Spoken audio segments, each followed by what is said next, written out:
Hello, welcome back to channel. आज हम लेके आए हैं क्लास नंबर 10। तो आज इसमें हम ये एम्प्लॉय लिस्ट आप देख रहे हैं। इसमें हमने डेटा सेव करा लिया था और रिट्रीव करा लिया था। ऐड भी हो रहा था हमारा एम्प्लॉय और रिट्रीव भी हो रहा था हमारा डेटा। तो अब हमको चाहते हैं कि हम यार इसमें कुछ जैसे एडिट करना हो तो एक एडिट फॉर्म खुल जाए, तो उसमें हम कुछ वैल्यू को एडिट कर सकें, उसके बाद फिर से हम देख सकें, और जो डिलीट कर सकें तो डिलीट हो जाए वो वैल्यू। तो सबसे पहले तो मैं ये आपको ये चाहता हूँ कि जैसे मैं एड न्यू एम्प्लॉय करता हूँ और वो एक नए पेज पे लेके जाता है, वहाँ पे लिखा आता है इंसर्ट सक्सेसफुली। वो मैंने टेम्परेरी बनाया था बेसिकली। तो उस पेज को तो मैं डिलीट करना चाहता हूँ। ये जो अभी पेज है वो मैं टोटली डिलीट करना चाहता हूँ, मैं कुछ नहीं रखा है। और कंट्रोलर में जाके इस पेज की जगह पे मैं व्यू एमपी को लेके आता हूँ, व्यू एमपी वाले पेज को। तो जब मैं सेव कर रहा था वैल्यू, तो यहाँ पे मैं व्यू पेज की जगह व्यू ईएमपी को कॉल कर दूंगा बेसिकली, व्यू ईएमपी। बट एक दिक्कत क्या है कि व्यू एमपी हमारा एक पेज है, बट इसको भी कॉल करना है हमको। तो हम क्या करेंगे, यहाँ पे जैसे अभी जैसे वो अब व्यू एमपी लिख देंगे ना नॉर्मल, तो ये पेज कॉल कर देगा। बट प्रॉब्लम क्या होगी, प्रॉब्लम दिखा दूं आपको। व्यू एमपी किया मैंने, वैल्यू आपकी आएंगी नहीं, क्योंकि आप यहाँ पे जो मॉडल भेज रहे हो वो आपका मॉडल है एम्प्लॉय, और वहाँ पे जो हमने मॉडल वो कैट किया वो है कौन सा, लिस्ट। मैं आपको दिखा देता हूँ, वैल्यू नहीं आएंगी। तो हमें क्या करना पड़ेगा उसके लिए, मैं आपको सॉल्यूशन भी बता दूंगा उसका। पहले आपकी तसल्ली के लिए हम आपको एक बार चला के दिखा देते हैं कि एरर क्या आने वाली है। हालांकि एरर तो मुझे भी नहीं पता क्या आने वाली है, बट मुझे पता है कि ये व्यू एमपी को डायरेक्ट कॉल कर देगा, और यहाँ पे मॉडल की वैल्यू कुछ और है और वहाँ पे मॉडल की वैल्यू कुछ और है, तो वो बेसिकली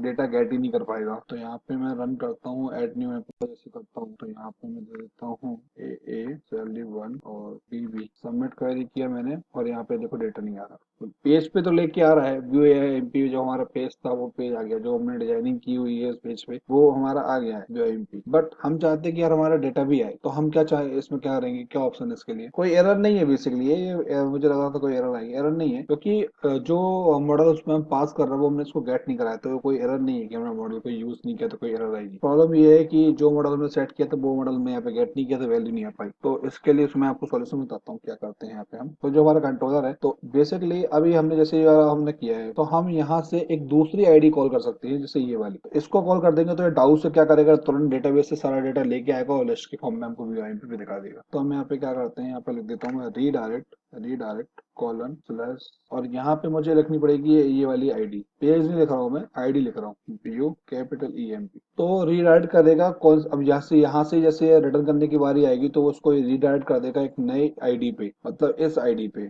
और फिर इसको कॉल करेगा तो यहाँ से जो डेटा है वो डेटाबेस से लेके आएगा और फिर लिस्ट के फॉर्म में दिखा देगा। तो एक बार फिर से मैं आपको चला के दिखा देता हूँ, क्योंकि ये छोटी छोटी सी चीजें हैं। मैं इनके ऊपर क्लास तो नहीं बना सकता कि आप रीडायरेक्ट की एक पीछे में क्लास बनाओ बोलिए, बट मैं इनको बताना चाहता हूँ, इसलिए मैं आपको बेसिकली इनका यूज करके दिखा रहा हूँ बार बार। अभी और भी जगह उसको हम यूज करेंगे। तो जैसे मैंने एड न्यू एम्प्लॉय किया, और यहाँ पे जैसे लिखा मैंने बी और सैलरी 2, और यहाँ पे लिखा सीसी, और जैसे सबमिट किया तो यहाँ पे वो डेटा लेके आया। तो पुराना जो डेटा सेव हुआ था डेटाबेस में वो भी लेके आया, उसके बाद जो नया डेटाबेस सेव हुआ वो भी लेके आया। तो ओके, तो अब यहाँ पे हम बेसिकली सबके सामने एक एडिट का बटन आएगा और डिलीट का बटन आएगा। तो जिसमें हम डिलीट क्लिक करेंगे तो वो डिलीट हो जाएगा, और एडिट पे क्लिक करेंगे तो एडिट होके एक नया फॉर्म खुलेगा एडिट का। उसमें एडिट करके जैसे हम सेव करेंगे तो यहाँ पे हमें फिर से हम वापस आ जाएंगे। तो इतना करना है, और मुझे लग रहा है इतने के लिए एक क्लास में हो जाए तो अच्छी बात है। कोशिश मेरी पूरी यही रहेगी। तो सबसे पहले मैं सोच रहा हूँ यहाँ पे डिजाइनिंग कर लेता हूँ, जो मुझे एडिट के बटन लगाने हैं यहाँ पे और डिलीट का बटन लगाना है। तो व्यू एमपी में आते हैं, और यहाँ पे जो हमने एक जो टी आर बनाई थी अपनी, तो यहाँ पे हेडिंग पे भी मैं लिख देता हूँ, यहाँ पे टी एच में लिखूंगा एडिट, और टी एच को क्लोज करके एक फिर से लिख दूंगा टी एच, और इसमें लिख दूंगा डिलीट, और टी एच को क्लोज कर दूंगा। ओके, इतना हो गया। अब यहाँ पे टी आर खत्म होने के पहले मैं यहाँ पे दो रेफरेंस आईडी बनाऊंगा, एक बनाऊंगा एडिट करने की और एक बनाऊंगा उसको डिलीट करने की। तो वो भी देख लीजिए कैसे करना है। तो यहाँ पे मैं एक नया टीडी लिखूंगा, टीडी बनाऊंगा। मैं सोच रहा हूँ क्यों ना इसको न्यू लाइन में कर लिया जाए, क्योंकि रो वही रहेगी हमारी, रो वाली वही रहेगी। तो टी डी, और एक नई आईडी बनाता हूँ A H R E F में डालूंगा मैं क्या। तो जो भी पेज में मेरे को लेके जाना पड़ेगा, तो मैं इस पेज का नाम रख दूंगा एडिट ई एम पी। मतलब अभी तो मैं आईडी बना रहा हूँ basically, ID E M P slash. और मैं एक चीज और भेजना चाहता हूँ कि मतलब किस आईडी को उसने कॉल किया है। तो मैं यहाँ से डॉलर ई एम पी, मतलब मैं आईडी में ही यहाँ पे क्या बोलते हैं जो हम की बनाते हैं ना, इसमें मैं आईडी को भी मैं मतलब मैं साथ में लेके जाना चाहता हूँ स्लैश के साथ। तो पहले तो हमारा ये जाएगा एडिट फॉर्म, और उसके साथ जाएगा कि किस पर्टिकुलर आईडी ने उसको एडिट को कॉल किया है, तो यहाँ से आईडी कॉल होगी साथ में। ओके, और तो मैं इसकी आईडी कंप्लीट हो गई है और यहाँ पे एंकर डॉक को क्लोज कर देता हूँ और यहाँ पे लिख देता हूँ एडिट और यहाँ पे मैं टीडी को क्लोज कर देता हूँ। और सेम चीज मुझे लिखनी है, ये चीज फिर से डिलीट के लिए, तो मैं टीआर को नीचे कर लेता हूँ बेसिकली और टीडी ए, और इसके लिए मैं लिखता हूँ एक आईडी लिखता हूँ डिलीट की। तो मैं दो रिक्वेस्ट मैपिंग करूंगा अब, एडिट ईएमपी की और डिलीट ईएमपी की, और इसमें भी मेरे को आईडी चाहिए इसकी, और यहाँ पे मैं लिख देता हूँ डिलीट। तो मतलब जब भी कोई एडिट करे तो किस आईडी को डिलीट करे, तो वहां से वो आईडी गेट कर, मैं नाम भी कर सकता हूँ गेट और आईडी भी कर सकता हूँ। तो यदि मैं आईडी कर रहा हूँ तो मैं डेटाबेस से आईडी के बेस पे यहाँ पे सारी वैल्यू लेके आऊंगा, तो मुझे इसके लिए एक अलग क्वेरी लिखनी पड़ेगी कि आईडी यदि मैं उसको डेटाबेस को पास करूंगा तो उसका सारा रिकॉर्ड मेरे पास आए। ओके, सिलेक्ट क्वेरी से। और एडिट का भी तो क्वेरी लिखनी ही है अल्टर वाली, और डिलीट की भी क्वेरी लिखनी है इनको। ओके, तो इतना तो हमने बना लिया। अब इनकी कॉल होगी तो इनकी मैपिंग करनी पड़ेगी ऑब्वियसली, तो इसको हम कॉपी कर लेते हैं यहाँ से, थोड़ा सा पूरा ही कर लेते हैं, वैसे जो भी होगा देख लेंगे। तो कंट्रोलर पे आते हैं सबसे पहले, और कंट्रोलर पे जैसे हमारा सेव का बन चुका है, व्यू का बन चुका है, और ऐड का तो बना ही हुआ था। तो सबसे पहले अब यहाँ पे फिर से मैं मैपिंग करना चाहूंगा और यहाँ पे लिखूंगा पब्लिक पब्लिक।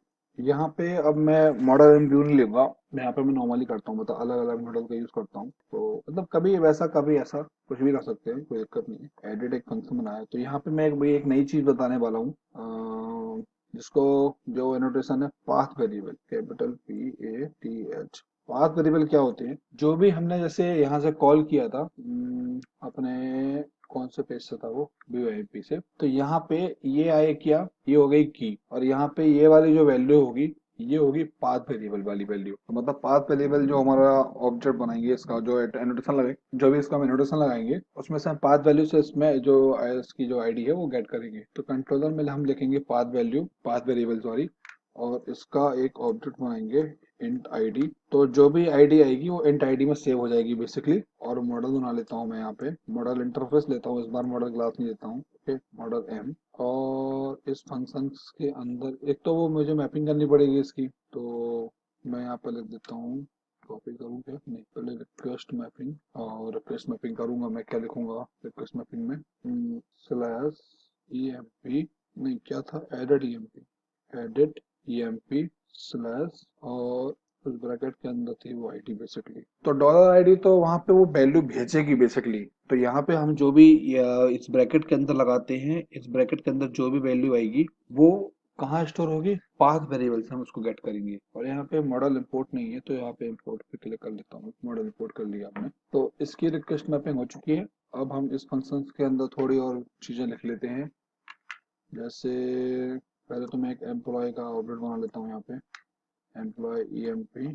डॉट, अब डाउ कॉल करना पड़ेगा और डाउ में एक फंक्शन लिखना पड़ेगा जो कि मैं लिखता हूँ थोड़ी देर में। और फंक्शन पहले डाउ में लिख लेता हूँ, पहले फंक्शन ही लिख लेता हूँ, डाउ में काम करता हूँ। तो डाउ में मैंने आपको बताया था मुझे आईडी के हिसाब से पूरा डेटा निकालना पड़ेगा, तो मैं डाउ में जाके इस फंक्शन को लिखता हूँ बेसिकली। कहाँ लिखूँ, यहाँ लिखता हूँ, इस फंक्शन पब्लिक के बाद लिखूंगा मैं। तो फंक्शन कुछ नहीं है, बस एक छोटी सी लाइन रहेगी क्योंकि हमको डेटा निकालना है। तो मैं यहाँ पे लिखूंगा, और डेटा जो चाहिए पूरा ऑब्जेक्ट के फॉर्म में चाहिए, पूरा का पूरा ऑब्जेक्ट चाहिए हमको। तो पब्लिक रिटर्न टाइप लूंगा मैं एम्प्लॉय मॉडल जो हमारा, क्योंकि पूरा ऑब्जेक्ट चाहिए, पूरा डेटा चाहिए हमको।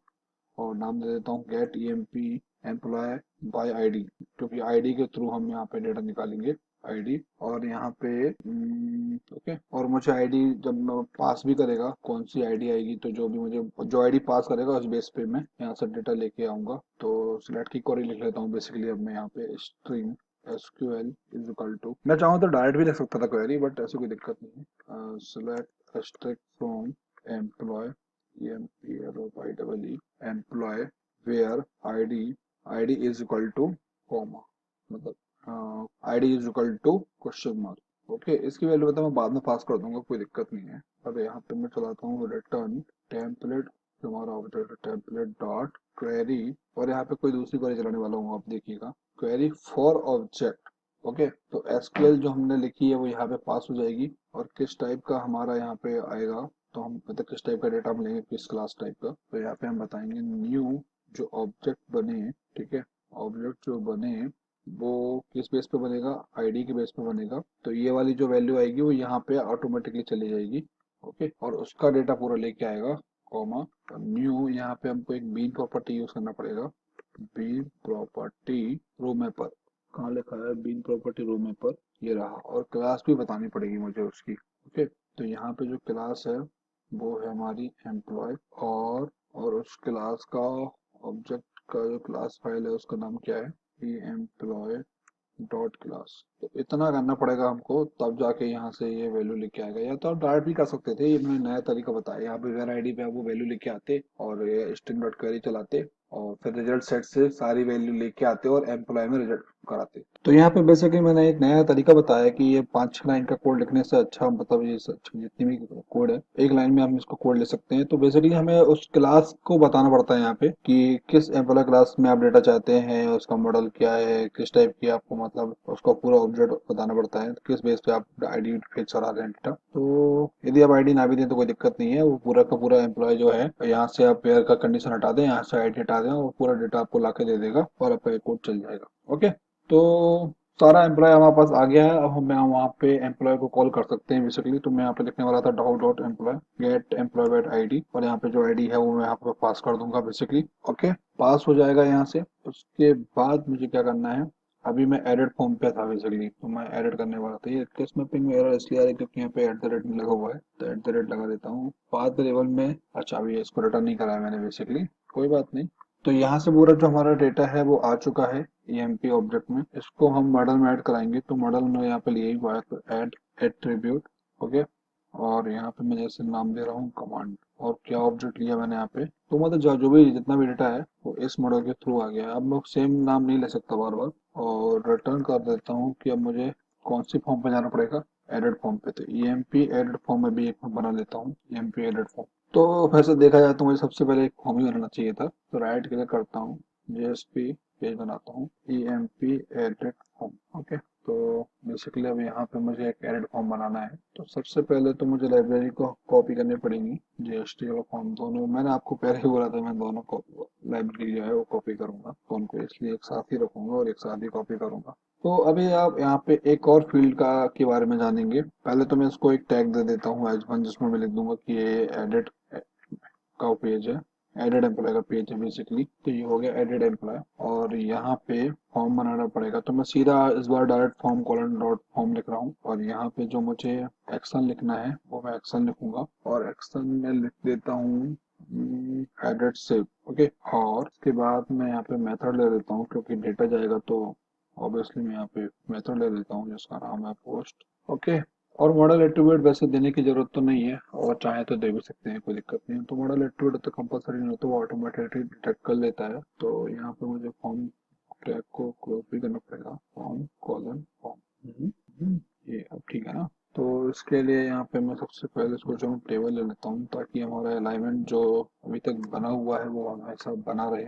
यहाँ पे स्पेस की जरूरत नहीं है। टेबल के अंदर सबसे पहले TR टैग आएगा, और TR में एक नॉर्मल एडिट फॉर्म ही बनाऊंगा अब मैं, कुछ तो ऐसा अलग से नहीं रहेगा। तो अब बनाऊंगा फॉर्म। तो मैं आपको एक बताया नहीं था मैंने आपको, इनपुट टाइप एक है, एक और बताता हूँ। यहाँ पे मैं डायरेक्ट हेडन भी ले सकता हूँ, आप देख सकते हैं यहाँ पे इतने सारे इनपुट टाइप आ रहे हैं, बटन, चेक बॉक्स, चेक वगैरह, form, Hayden, input level option. तो यहाँ पे मैं ले सकता हूँ हेडन। तो हेडन में क्या दूंगा मैं, आईडी बेसिकली, जो कि मुझे यूजर से नहीं लेनी है, जो कि मेरे पास ऑलरेडी है। ओके, तो अभी मैं यहाँ पर TR क्लोज करता हूँ। तो ऐसे हो गया, एक कॉलम हो गया ये। ऐसे हमको सारे कॉलम बनाने हैं। तो ये हुआ एक, ये हुआ दो, तीन, चार। तो सारे हालांकि एड नहीं करने हैं, बाकी तो सब में इनपुट लेना पड़ेगा मेरे को। तो इन सबको मैं इनपुट कर लेता हूँ, इनपुट इनपुट। ओके, और पहला वाला हेडन था इसलिए यहाँ पे कुछ लिखा नहीं था। दूसरे वाले में लिखूंगा मैं नेम, और यहाँ पे उसकी आईडी भी आएगी नेम। यहाँ पे लिखूंगा मैं सैलरी, तो यहाँ पे इसकी पाथ में आ जाएगा सैलरी, और यहाँ पे लिखूंगा मैं डेजिग्नेशन। मतलब इतने चीजें जो हैं वो हम चेंज कर सकते हैं बेसिकली, अपनी वैल्यू बेसिकली हम चेंज कर सकते हैं डेजिग्नेशन। और तो अभी सबमिट का बटन नहीं है यहाँ पे। तो TR खत्म होने के बाद एक और TR बना लेता हूँ। तो एक बार और पेस्ट कर लेता हूँ, और यहाँ से मैं क्या करता हूँ, इस लाइन को हटा देता हूँ पूरी पूरी, और यहाँ पर लिख देता हूँ input type submit, input type submit. तो वैल्यू चाहे तो आप चेंज कर सकते हैं, जैसे वैल्यू आप ले सकते हैं, एडिट करके सेव किए तो एडिट सब लिखता हूँ मैं यहाँ पे, और इसको भी क्लोज करना पड़ेगा। तो इनपुट सबमिट, क्या लिखा है सर में, TD does not close properly. तो एक्चुअली ये TD जो है इसके अंदर क्लोज नहीं हुआ है, इसलिए एरर थी। तो इसमें और कुछ बचा है क्या? टेबल क्लोज हो गई है, सब कुछ, फॉर्म भी क्लोज कर दिया था हमने नीचे। तो हमारा एडिट फॉर्म जो है वो रेडी है एकदम। ओके, तो हम कंट्रोलर में आते हैं, यहाँ से एडिट फॉर्म खुल जाएगा। और जब अब वो एडिट फॉर्म खुलेगा तो उसका एडिट सेव कॉल होगा बेसिकली, तो उसकी मुझे मैपिंग करनी पड़ेगी और उसके लिए मुझे फंक्शन लिखना पड़ेगा। तो बेसिकली जो क्वेरी लिखेगी वो उसमें ही लिखेगी। तो पहले हम क्या काम करते हैं, हम सोच रहे हैं कि पहले अपडेट की क्वेरी लिख लेता हूँ और डिलीट की भी क्वेरी लिख ही लेता हूँ मैं डाउ में। तो इसलिए पहले हम यहाँ पे आते हैं पब्लिक, और यहाँ पे मैं एंटर लेता हूँ कि कितनी नंबर ऑफ रो इफेक्ट हुई है। और यहाँ पे मैं अपडेट में पास करूंगा पूरा ऑब्जेक्ट एमपी। तो एमपी नहीं है एम्प्लॉय अपना, एमपी LO5 ठीक है। और यहाँ पे क्वेरी लिखना स्टार्ट करता हूँ मैं, string SQL equal to update, table का नाम EMPLI/E, update employ, set name is equal to colon, मैं लिखूंगा p डॉट गेट नेम, जो भी नेम हमने सेव किया है, प्लस अंडरस्कोर, और उसका जो कॉमा है वो इन्वर्टेड कॉमा है वो बंद करेंगे। तो बंद किया, इसके बाद क्या होगा, कॉमा लगाएंगे। और अगला एट्रीब्यूट क्या है, salary. Salary is equal to, तो सैलरी तो हमारी नॉर्मल है, तो यहाँ पे लिख लेंगे हम सैलरी की value p dot get salary plus inverted comma, inverted comma के बाद फिर से कॉमा लगाएंगे इसमें। और अगली वैल्यू है जो है डेजिग्नेशन है। तो एक क्वेरी बड़ी संभाल के लिखनी पड़ती है क्योंकि इसमें कोई एरर नहीं आता है। तो यहाँ पे जो वैल्यू है,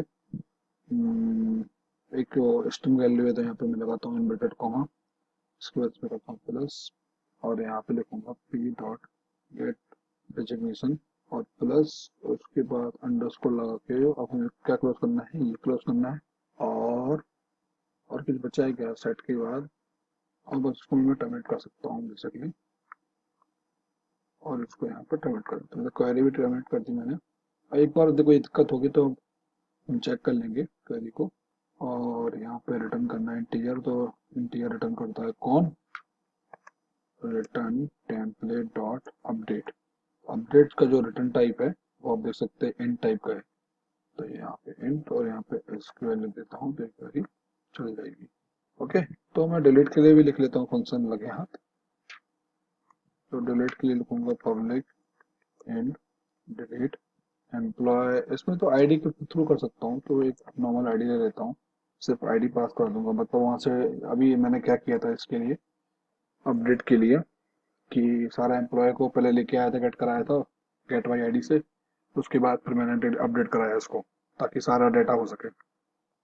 यहाँ पे आईडी से लेंगे और डेटा डिलीट कर देंगे नॉर्मली। तो string SQL equal to delete from, query लिख रहा हूँ सीधा, डिलीट फ्रॉम, फ्रॉम कहाँ से, टेबल का नाम तो एम्प्लॉय, ओके एम्प्लॉय, और where ID is equal to plus ID, तो यहाँ पे हमने आईडी दे दी। तो यहाँ पे देखो हमने क्या गलती की है, यहाँ पे आईडी देंगे प्लस लगाएंगे और यहाँ पे ये चीज नहीं आएगी फिर, है ना। एक बार और सोच लेना था मुझे कि क्वेरी में मेरे को, तो मैं कुछ इसको इस प्रकार से कर सकता हूँ, एक कॉलम भी लगा सकता हूँ यहाँ पे। तो आईडी लेगा, आईडी की आईडी लेगा और यहाँ पे सबमिट कर देगा ये, और इसको रिटर्न लगा देता हूँ, रिटर्न टेम्पलेट डॉट अपडेट, और एसक्यूएल पास कर देता हूँ। तो कितनी नंबर ऑफ रो, मतलब कितने रिकॉर्ड डिलीट हुए हैं, वैसे तो एक ही होगा, और अपडेट कर देता हूँ। तो ये दोनों मैंने फंक्शन लिख लिए यहाँ पे। अब मैं सीधा कंट्रोलर पे आता हूँ और यहाँ से EMP एडिट की मुझे क्या करनी है, मैपिंग करनी है बेसिकली। तो ये वाला पेज खुल जाएगा और इसकी मैपिंग खुलेगी कौन सी, एडिट सेव। तो मैं यहाँ पे फंक्शन बना लेता हूँ एडिट सेव पब्लिक। तो यहाँ पे भी मैं नॉर्मल मॉडल ले रहा हूँ क्योंकि यहाँ पे जो वैल्यू है वो मॉडल एट्रीब्यूट से ऐड कराऊंगा। तो यहाँ पे मैं लेता हूँ एडिट सेव फंक्शन का नाम, ताकि जो वैल्यू है वो अपडेट हो सके।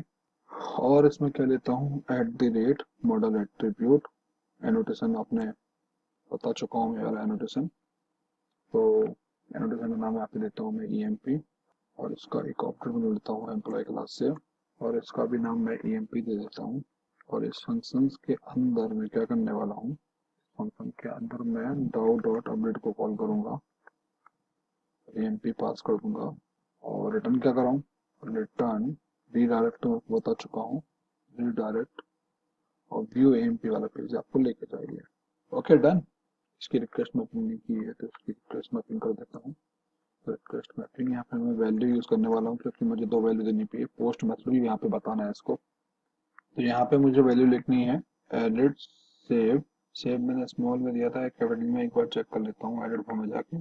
सेव मैंने कैपिटल में दिया था, एडिट सेव और यहाँ पे कॉमा लगा के लिखूंगा method request method dot post.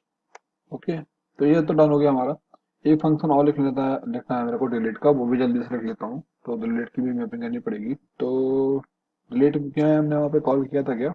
हाँ किया था। तो हमने सेम ही लिखा हुआ था। तो यहाँ पे मैं लिखूंगा रिक्वेस्ट मैपिंग और वैल्यू की जरूरत तो है नहीं है, तो मैं डायरेक्ट लिख देता हूँ डिलीट EMP। और वो वैल्यू गेट करनी पाथ वेरिएबल वाली, तो क्या लिखेंगे ID।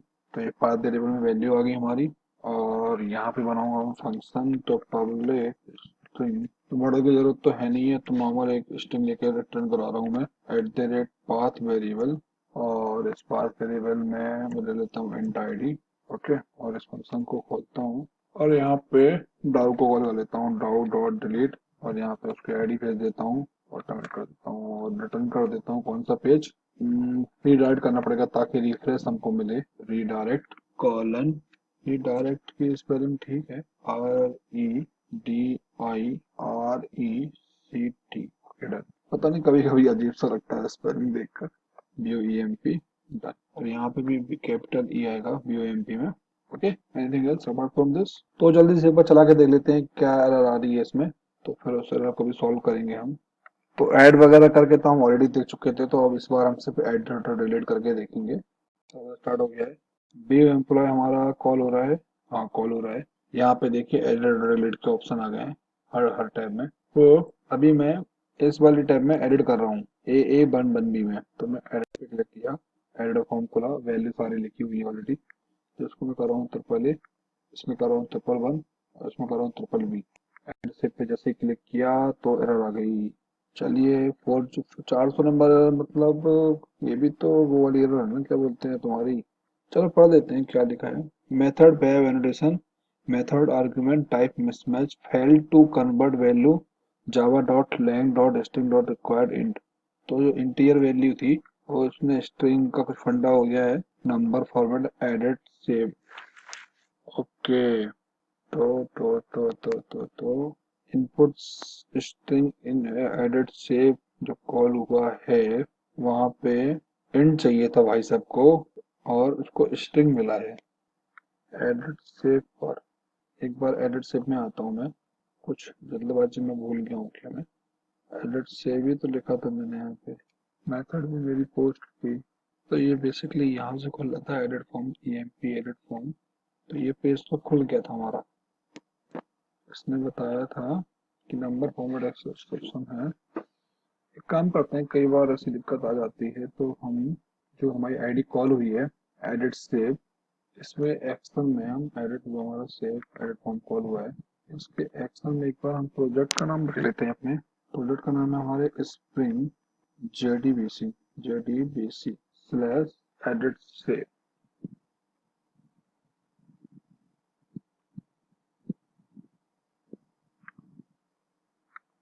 Server restart, server start हो रहा है। B apply edit triple A one one one triple B edit save. तो यहाँ पे सारी वैल्यू एडिट हो गई हैं, सारी वैल्यू एडिट हो गई हैं क्योंकि वो आईडी नहीं दे पा रहा है। ओके, तो किस आईडी से आई थी और किस आईडी पे उसको जाना है। एक्चुअली क्या हुआ है यहाँ पे, EMP एडिट फॉर्म में थे हम, हमारी हिडन आईडी थी, नेम था, सैलरी थी, डेजिग्नेशन था। तो जैसे ही हमने सबमिट पे कॉल किया तो इसने एडेड सेव वाले फंक्शन पे आया, बोलो आया।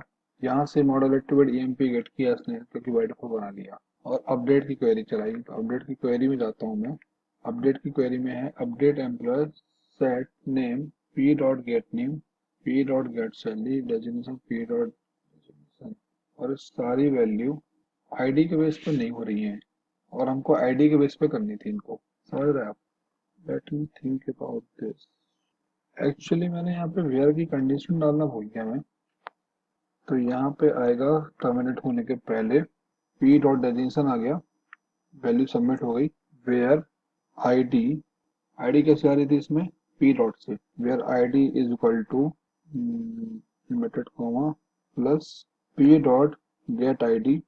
ओके, और प्लस, और यहाँ पे चाहें तो लिमिटेड कॉमा के अंदर टर्मिनेट कर सकते हैं और इसको करते हैं सेव। और अब चला के देखते हैं। वैसे तो हमारा पूरा सारा डेटाबेस खराब हो चुका है, बट कोई बात नहीं, चलता रहता है, गलती करके ही सीखते हैं बेसिकली लोग। तो आईडी नहीं लगी थी, वेयर की कंडीशन लगी थी, इसमें सारी वैल्यू में जो है वो डेटा चेंज हो चुका था। तो उम्मीद करता हूँ अब ठीक हो गया होगा।